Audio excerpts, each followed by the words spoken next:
Dok, ano po bang nangyari sa mga kawawang biik? Naku, mga baboy ay sakitin, payat, malnourished at may scouring pa. Eh bakit ho nagkagunoon?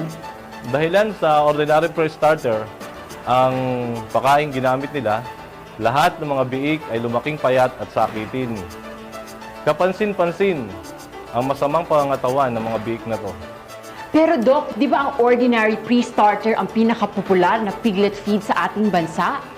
Tama ka, subalit ito ay kulang sa good quality milk at mataas ang harina na tinatanggal nitong galing sa mais.